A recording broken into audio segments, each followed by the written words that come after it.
Senator from Suffolk, Ms. Forey. Mr. President, I rise in support of the resolution this afternoon. I want to thank the gentle lady from Newburyport and my colleagues in this great chamber for working on the resolution in this language. We know that this is not a partisan issue, so Republicans and Democrats stand united in supporting this resolution and standing up and saying we, as Americans, believe in equality. We, as Americans, believe in opportunity, that we, as Americans, believe in the immigrant story. And that's very important, because all of us are immigrants. Maybe not in the last 10 years, 40 years, generations. We are all immigrants because our families came here from somewhere else in search of opportunity.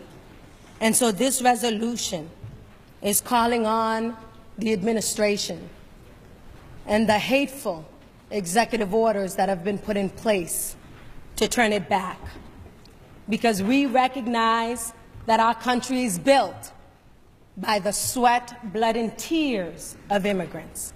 And I stand here as a proud first-generation American, as my parents left everything they knew behind in a little country they called Haiti.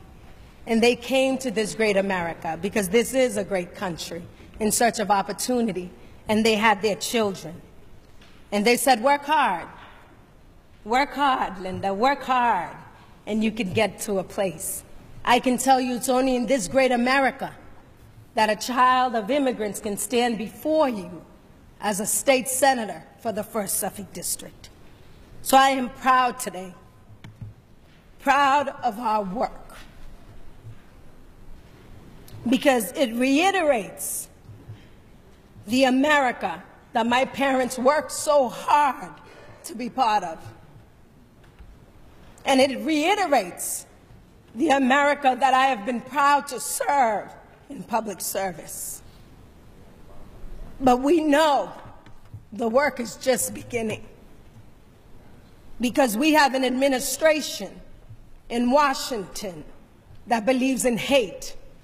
We have an administration in Washington that wants us as Americans to turn our eyes to people of immigrant backgrounds, when right here in our country, we have had mass shootings right here in the United States by white American who believe in anti-sentiments, in KKK leanings, and yet today in the White House, in this administration, we have a KK-leaning alt-right on our Security Council, okay, a racist that doesn't believe in equal opportunity for everyone. That is what we are dealing with today in 2017.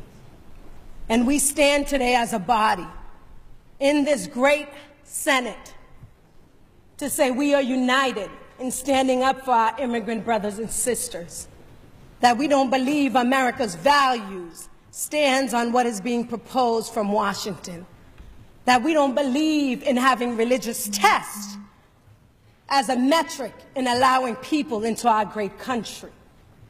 And as a Catholic, proud, born and raised, I can tell you that growing up, what I learned in my household, what I learned in my church, is that you treat people the way you want to be treated. You speak to people the way you want to be spoken to. And so I'm grateful today. Thank you, Mr. President.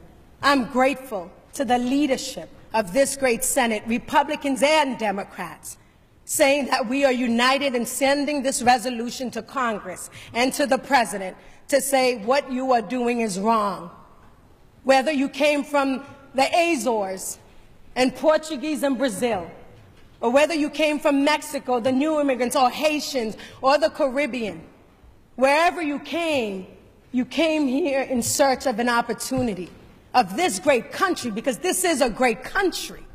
And so when you have the leader of our state talking about let's make it great again, it is great. Can it be better? Of course it can. But this is a great country. Only here in America can we achieve these incredible opportunities.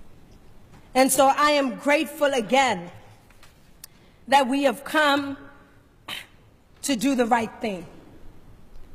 But I feel that we have not learned quite yet of our past anti-immigrant sentiments, where it was common to see Irish and Catholic signs need not apply.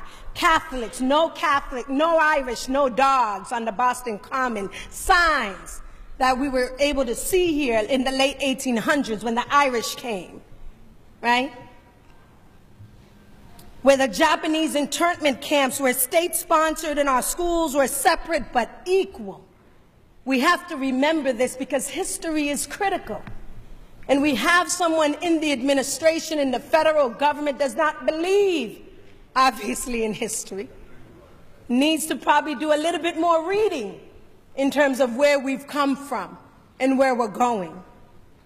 But as history has shown us, their recent executive orders are the beginning of a slippery slope, and we do not want to be on the wrong side of justice.